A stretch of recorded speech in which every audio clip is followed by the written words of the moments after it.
Desde la Universidad Militar Nueva Granada, en Bogotá, Colombia, transmite UMNG Radio. UMNG Radio. Una emisora alternativa, cultural e independiente. Desde la Universidad Militar Nueva Granada. Esta es UMNG Radio.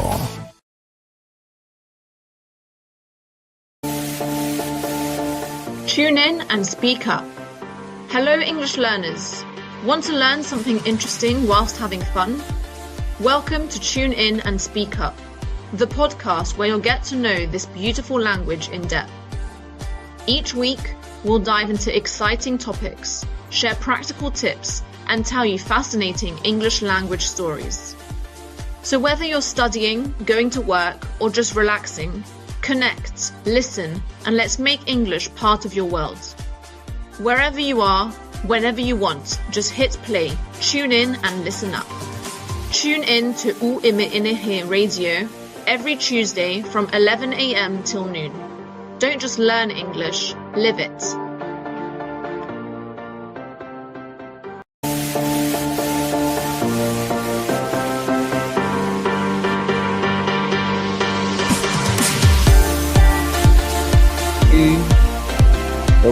Okay.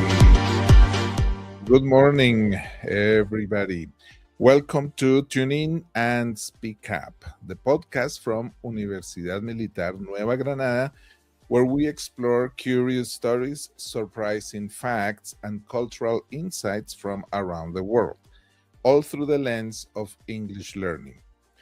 This is the podcast where unusual moments from history and culture become your classroom for practicing English. I'm Jorge Bermudez, teacher of English at the Department of Multicultural Studies at UMNG, part of the School of Education and Humanities. I'll be your guide through some of the most unexpected and thought-provoking topics, from forgotten inventions and everyday objects to strange ideas that quietly change the way we live.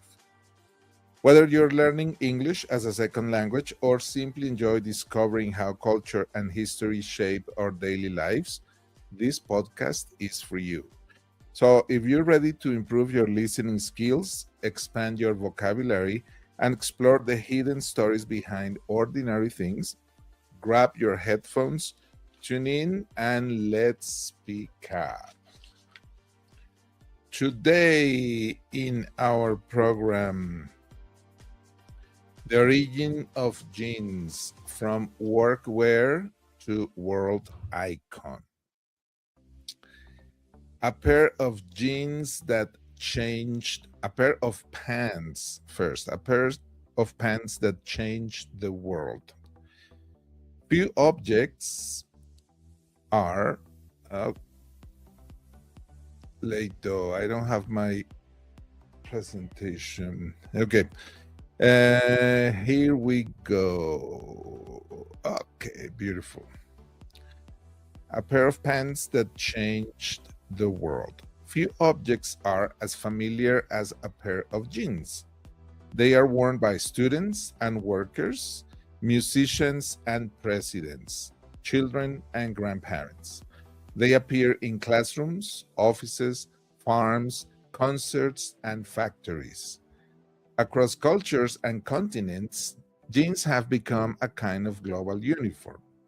And yet, jeans were never meant to be fashionable. They were created for work, hard, physical, exhausting work. They were designed to survive dirt, friction, weight, and long days of labor. Comfort and beauty were not the priority. Strength was. This contrast is what makes their story so remarkable. Jeans are one of the clearest examples of how a practical solution can grow into a cultural symbol. What began as simple workwear for miners in the 19th century eventually transformed into one of the most powerful icons of modern fashion. Behind this transformation are people, materials, and historical moments that shaped not only clothing but identity. At the center of the story are two names, Levi Strauss. Some people call him Levi Strauss. We're going to use Levi Strauss, and Jacob Davis. One was a businessman who supplied fabric to workers. That was Levi Strauss. The other was a tailor who solved a practical problem with a simple but brilliant idea. Together, they created a garment that would outlive trends, cross social boundaries, and redefine what everyday clothing could be. But this story is not only about individuals. It is also about innovation, about how new materials and manufacturing methods change daily life, and about migration, industry, and the rise of modern labor. And later, it becomes a story about youth, rebellion, and self-expression. Like clocks and time, jeans remind us that ordinary objects often carry extraordinary stories. We rarely think about the fabric we wear. We do not usually ask why certain clothes feel normal or why some styles last while others disappear. Jeans feel permanent, almost timeless, as if they have always existed. But they have not. They were invented at a specific moment for a specific purpose in response to very real human needs. Their success was not guaranteed. Their global influence was not planned. It happened because a durable solution met a changing world. In this episode, we will follow the journey of jeans from dusty mining towns to fashion runways and everyday wardrobes. We will see how fabric became culture, how workwear became style, and how innovation can sometimes come from the simplest idea. The story of jeans is not just about clothing. It is about how practicality, necessity, and human creativity can shape the world, one strong stitch at a time. Here we have the picture of these two creators and some of the first pieces of advertising. Okay, let's go to our first segment, gold, labor, and the need for durable clothing. In the middle of the 19th century, the Western United States was changing at an extraordinary speed. In 1848, gold was discovered in California. News traveled quickly, not only across America, but across the world. Thousands of people left their homes and moved west, hoping to find wealth, opportunity, or a new beginning. This movement became known as the California Gold Rush. The reality of life in the mining camps was very different from the dream. Miners worked long hours in difficult conditions. They dug, lifted, carried, and searched through rock and soil day after day. Their tools were heavy. The environment was harsh. Dust, mud, heat, and cold were constant companions. Clothing wore out quickly. Pants in particular suffered the most. They tore at the seams, ripped at the pockets, and failed under pressure.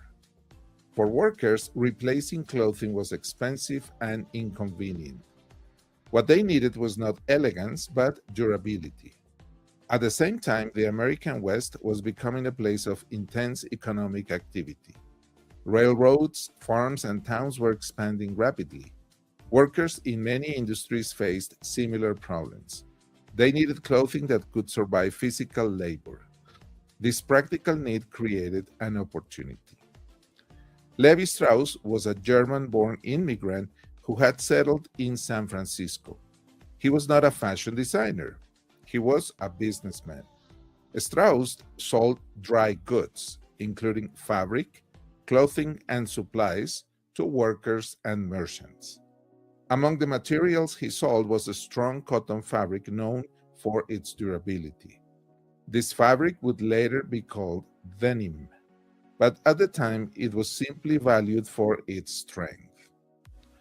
Workers brought Strauss's fabric to make tents, wagon covers, and work clothes. The idea was simple. If the material was strong enough to protect equipment, it might also protect the people using it. However, strong fabric alone was not enough. Even when made from durable material, pants continued to fail at stress points, especially around the pockets, where miners kept tools and gold. The problem was not just the cloth, but the way the clothing was constructed. This is where innovation enters the story. In another part of the American West, a tailor named Jacob Davis was facing the same complaints from his customers. They needed pants that would not tear. Davis understood the problem clearly because he repaired the same garments again and again. Instead of accepting this as normal, he looked for a solution. What came next would change the history of clothing forever. And that takes us to our second segment. Look at this beautiful picture. A simple idea that changed everything. Jacob Davis was not searching to change fashion. Like many tailors in the American West, he worked closely with laborers. His customers were miners, railroad workers, and manual laborers who needed practical clothing. They came to him with the same complaint again and again. Their pants did not last. The problem was always the same. The fabric was strong, but the seams failed. Pockets ripped under the weight of tools and stones. Stress points broke first, even in well-made garments. Davis repaired the same areas repeatedly, and through this repetition, he began to understand where the weakness was. The solution he imagined was simple but unusual. Instead of reinforcing seams only with stitching, Davis decided to use metal rivets. Small copper fasteners normally used in horse equipment and other heavy-duty items. The rivets here in the picture. He placed them at the points of greatest stress, the corners of pockets and key seams. The result was immediate. The pants lasted longer. They resisted tearing. Customers noticed the difference and began asking specifically for this new design. What had started as a practical experiment quickly became a local success. But there was a problem. Davis knew that his idea was valuable, but he did not have enough money to protect it legally. Applying for a patent was expensive, and he could not afford it on his own. So he contacted the person who supplied his fabric, Levi Strauss. Strauss immediately understood the potential of the idea. The two men formed a partnership, and in 1873, they received a U.S. patent for using metal rivets to reinforce work pants. This moment is often considered the official birth of blue jeans as we know them today. What is important here is not just the invention itself, but the nature of the innovation. Nothing about the rivets was complex. There was no advanced machinery, no new fabric, and no revolutionary technology. The innovation came from observing a real problem and applying an existing solution in a new way. This is a classic example of functional innovation, improving everyday life through small but effective changes. Once the patent was secured, Strauss's company began producing the riveted pants on a larger scale. These garments were originally called waist overalls, not jeans. They were sold as workwear, not fashion. Advertising focused on strength, reliability, and endurance. Durability was the message. The success of these pants spread quickly among workers. Miners trusted them, laborers recommended them to others. Word of mouth played a crucial role. In a world without mass advertising, reputation mattered. The combination of strong fabric and metal rivets created something new, clothing that matched the intensity of industrial labor. This was the moment when workwear became a standard, and when a simple idea began its journey toward global influence. Let's talk about denim, production, and the spread of jeans. After the invention of riveted work pants, success depended on one key element: the material itself. The fabric used to make these garments was denim, a strong cotton textile made in a way that made it especially resistant to wear. Denim's structure allowed it to handle friction, repeated movement, and heavy use better than many other fabrics available at the time. Originally, denim was dyed with indigo, a natural dye that gave the fabric its deep blue color. This color was not chosen for fashion reasons. Indigo helped hide dirt and stains, which made it ideal for physical labor. Over time, the fading of indigo became part of denim's visual identity. As demand for riveted work pants increased, production methods began to change. What started as small-scale tailoring moved into factory manufacturing. This allowed jeans to be produced in larger quantities at a lower cost. Mass production transformed jeans from a local solution into a regional and eventually national product. By the late 19th and early 20th centuries, jeans were no longer worn only by miners. Farmers, railroad workers, factory employees, and ranchers adopted them as practical workwear. The garment became closely associated with labor, strength, and reliability. At this stage, jeans still carried no sense of style or rebellion. They were not worn to express identity. They were worn to survive work. However, their growing presence across different industries helped standardize their design. The five-pocket structure, reinforced seams, and sturdy stitching became recognizable features. Jeans began to look the same wherever they were worn. This consistency was important.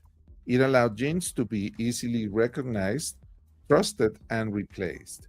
Workers knew what they were buying. Employers knew what they were getting. Jeans became a part of the visual language of labor. As transportation networks expanded and mail-order catalogs appeared, jeans reached people far from mining towns. Companies like Levi Strauss & Company used catalogs to sell clothing across the country, helping spread jeans into rural and urban areas alike. Slowly, a work garment was becoming a national symbol. Denim pants were still practical, but they were now also familiar. And familiarity is often the first step toward cultural significance.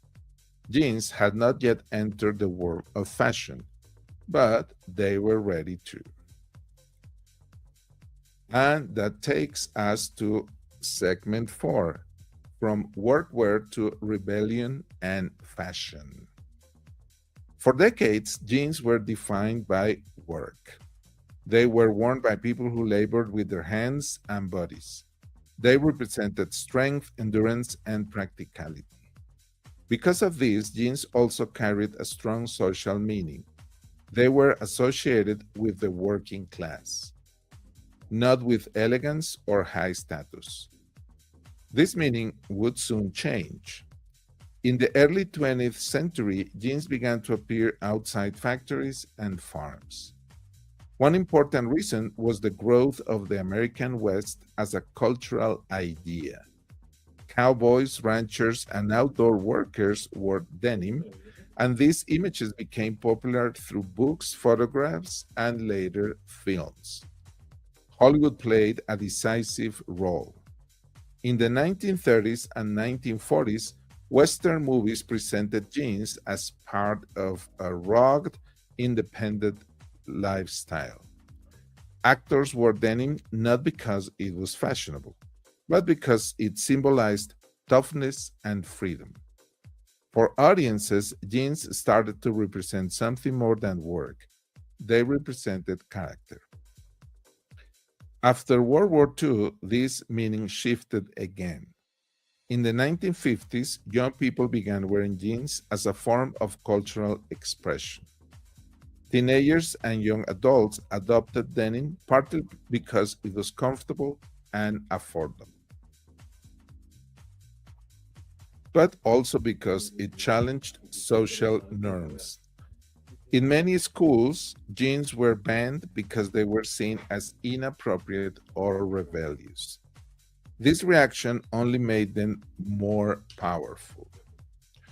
Film stars such as James Dean, in the picture, and Marlon Brando, also in the picture, wore jeans in roles that represented resistance, emotional intensity, and nonconformity. Denim became connected to youth culture and the idea of questioning authority. For the first time, jeans were not just clothing, they were a statement. As this cultural shift spread, fashion designers began to pay attention. Jeans entered mainstream fashion in the 1960s and 1970s, adapting to new styles, cuts, and colors. What had once been a uniform began to diversify. At the same time, jeans crossed borders. American music, cinema, and advertising carried denim around the world. In many countries, jeans became symbols of modernity and cultural openness. In some political contexts, they even represented freedom and resistance to strict social control. By the late 20th century, jeans had completed a remarkable transformation. They were worn by people of all ages, social classes, and professions. They appeared in luxury fashion shows and everyday wardrobes alike. A garment designed for miners had become one of the most universal items of clothing in history. And yet, despite endless variations, the basic idea remained the same: strong fabric, practical design, a solution created for work, still visible beneath layers of style. And that takes us to our segment 5. Why jeans never went away. Fashion is known for change. Styles appear, disappear, and return in new forms. What feels modern in one decade often feels outdated in the next. In this constant movement, very few garments remain relevant for more than a generation.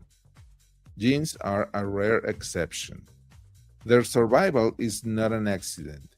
It is the result of several qualities working together over time.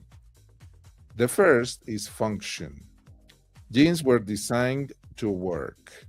Their strong fabric, reinforced seams, and practical pockets made them reliable in ways that many other garments were not. Even as jeans enter fashion, this original strength remained. People trusted them. They lasted longer. They aged slowly. This practicality gave jeans a foundation that fashion alone could not destroy. The second reason is adaptability. Jeans can change without losing their identity. Over the decades, they have been cut wide and narrow, high-waisted and low-rise, dark and faded. They have been decorated, torn, dyed, and reshaped. Yet, they remain recognizable.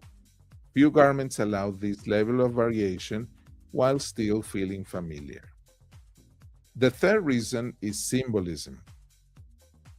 Because jeans have been associated with work, rebellion, youth, and freedom, different generations have been able to give them new meanings. Each era has used denim to express its own values without rejecting the past completely. This flexibility makes jeans emotionally durable, not just physically durable. Jeans also benefit from their neutrality. They can be formal or casual, depending on context. They can belong to luxury fashion or everyday life. They do not belong to a single gender, age group, or social class. This universality makes them easy to adopt and difficult to replace. Finally, jeans survive because they feel honest. Their wear shows. Fading, creases, and damage become part of the garment's story. Unlike clothing designed to look perfect, jeans accept time. They change with the body that wears them. In this way, jeans reflect the lives of their owners. This combination of strength, adaptability, symbolism, and honesty explains why jeans have outlasted trends that once seemed permanent. They are not just fashionable, they are useful. And usefulness, when combined with cultural meaning, creates longevity. And that takes us to our segment 6, when jeans changed color. Today, jeans exist in almost every color imaginable. Black, white, gray, green, red, even patterned or printed versions are common. But this was not always the case. For a long time, jeans were almost exclusively blue, and that color was not chosen for fashion. It was chosen for chemistry. As we mentioned before, early jeans were dyed with indigo, a natural dye that bonded to cotton fibers in a unique way.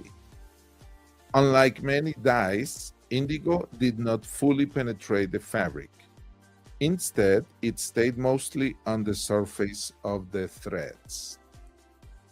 As a result, jeans faded gradually rather than evenly. This fading was not seen as a problem. For workers, fading was practical. It softened the fabric and made stains less visible. Blue jeans aged visibly, but they did not look dirty in the same way lighter colors did. Over time, this fading became part of their identity. For decades, blue was not a style choice. It was simply the color of work pants. The first major color change came slowly, not suddenly. In the mid-20th century, as jeans moved into youth culture and casual wear, manufacturers began experimenting with black and darker indigo shades, especially for urban and evening use. This change was not a shock. Because jeans were already associated with informality and rebellion, new colors felt like an extension rather than a betrayal of tradition. What mattered more than color was the silhouette and the symbolism. However, lighter colors and fashion-driven shades introduced later did cause some resistance. For older generations, especially in the 1950s and 1960s, jeans themselves were already controversial. Bright or unusual colors reinforced the idea that jeans were no longer workwear, but statements. For some, this meant creativity and freedom. For others, it meant a loss of seriousness. By the late 20th century, color variation became normalized. Stone washing, acid washing, bleaching, and pre-fading transformed jeans into intentionally styled objects. The factory now controlled aging, something that once belonged to the wearer. At this point, jeans fully entered the fashion system. What is interesting is that despite all these changes, blue never disappeared. It remained the reference point. Even today, when jeans appear in new colors, they are still compared to classic blue jeans. So the change in color was not a cultural shock in one moment. It was a gradual shift from necessity to expression, from dye as protection to color as identity. And that takes us to the next segment. Jeans that look the same but are not the same. Today, many garments look like jeans but are no longer made like jeans. In stores around the world, it is common to find pants that resemble denim in color and shape, but are produced using very different materials. These garments often include synthetic fibers such as polyester, elastane, or blends designed to be lighter, cheaper, or more flexible. At first glance, they appear identical, but the differences become clear with use. Traditional jeans were made from 100% cotton denim, woven tightly to create strength. Their durability came from the fabric itself, reinforced by seams, stitches, and rivets. Over time, the material adapted to the body, becoming more comfortable without losing structure. Many modern look-alike jeans follow a different logic. Instead of durability, they prioritize cost efficiency, stretch, and fast production. Stretch fibers make garments feel comfortable immediately, but they often lose shape more quickly. Thinner fabrics reduce material cost, but they also reduce resistance to wear. As a result, these jeans may tear more easily, lose color faster, stretch out of shape, and wear through at stress points. They are designed for appearance, not longevity. This change reflects a broader shift in the clothing industry, often described as fast fashion. Fast fashion focuses on speed, trends, and low prices. Clothing is produced quickly and replaced often, rather than repaired or reused. In this system, jeans are no longer expected to last for years. They are expected to last for a season. This does not mean that all non-denim or blended jeans are poor quality. Some modern materials offer real advantages, such as comfort or reduced water use. However, the traditional strengths of jeans, durability, repairability, and long-term use, are often reduced or lost. The result is a garment that looks like jeans, but behaves differently. Understanding this difference helps explain why older jeans are often remembered as stronger, heavier, and more reliable. It is not nostalgia, it is design. Jeans were originally built to endure work. Many modern versions are built to match trends. This contrast invites an important reflection. When materials and construction change, the meaning of the garment changes too. What we wear may look the same, but it does not always serve the same purpose. Okay, and it's time to discuss today's vocabulary in our vocabulary in context segment. Before we close today's episode, let's review some of the key words that helped tell the story of jeans. These terms are useful not only for understanding this episode, but also for talking about materials, design, and cultural change. So first vocabulary and first definition, first word and first definition. Denim.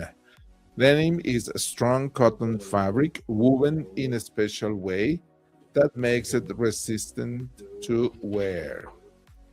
It was originally used for work clothing because it could handle friction and heavy use. Over time, denim became closely associated with jeans and developed a cultural identity of its own. Second word, fabric. Fabric refers to cloth made by weaving or knitting fibers together. In the story of jeans, the choice of fabric was crucial. Strong fabric allowed garments to survive hard labor and later made them adaptable to everyday wear. Word number 3, durable. When something is durable, it lasts a long time without breaking or wearing out easily. Jeans were designed to be durable, which is one of the main reasons they became popular with workers and remained useful across generations. Word number 4, seam. A seam is the line where two pieces of fabric are joined together. Here in the picture, we have the typical seam used in jeans. In early work pants, seams were often the weakest points. Strengthening seams was critical to making jeans reliable for physical labor. Word number 5, stitch. Stitch. A stitch is a single loop or pass of thread used to join fabric. Strong stitching helps hold seams together. In jeans, tight and reinforced stitching increased strength and prevented tearing under pressure. It is also a word that we use when you have an accident. You have to go to hospital and they apply stitches to your skin to close your skin. Okay, word number 6, rivet. A rivet is a small metal fastener used to reinforce areas under stress. Here in the picture, we can see 1, 2, 3, 4, 8 rivets.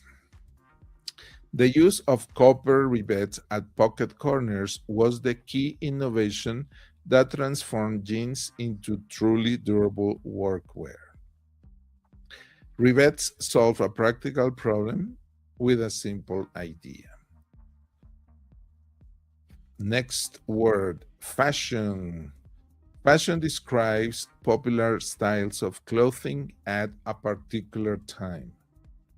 Jeans are interesting because they moved from being outside of fashion to becoming one of its most important elements without losing their original purpose.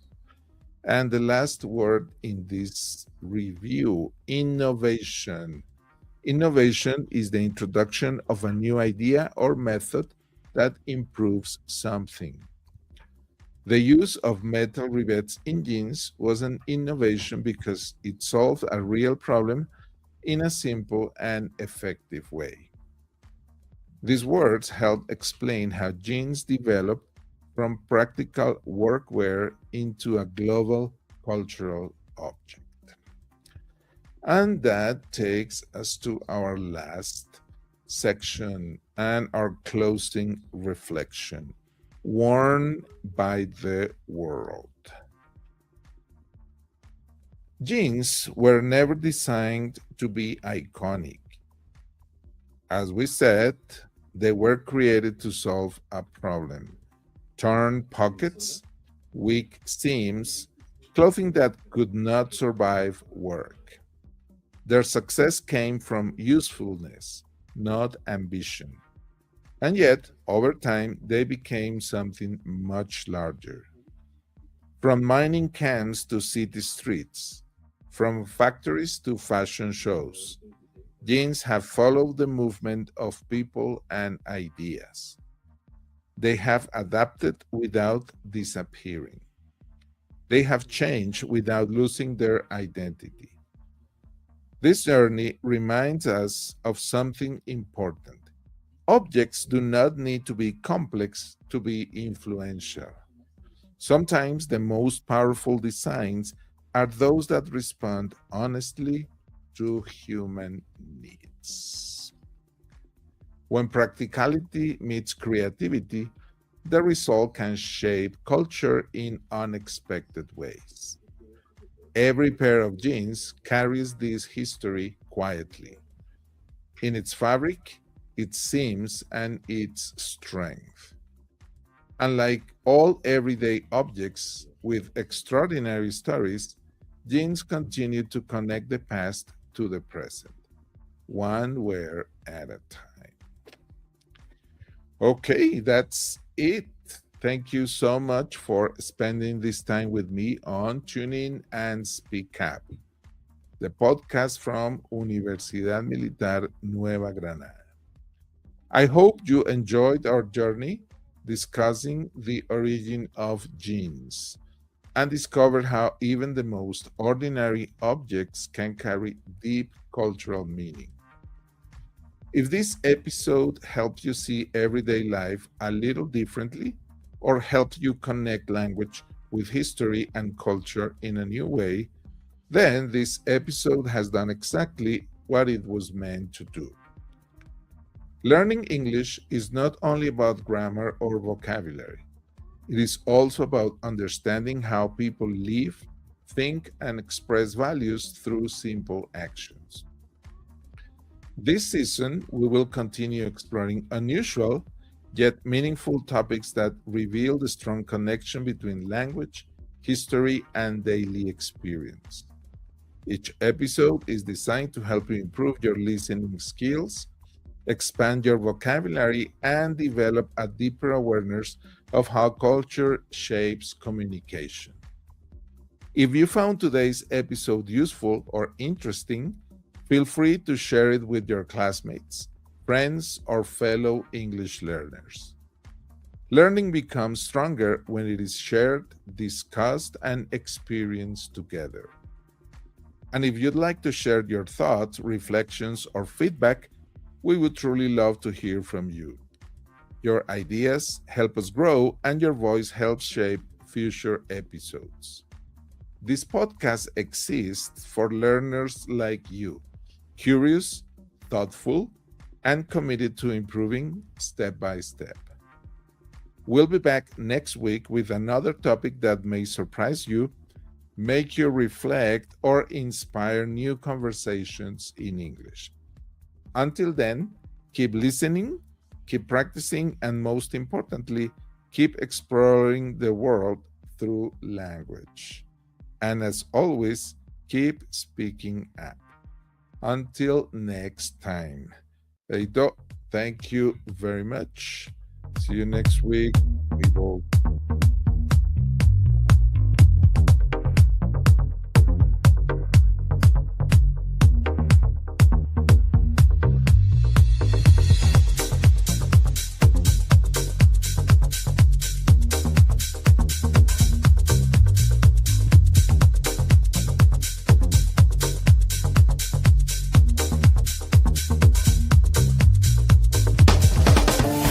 Desde la Universidad Militar Nueva Granada, en Bogotá, Colombia, transmite UMNG Radio. UMNG Radio. Una emisora alternativa, cultural e independiente.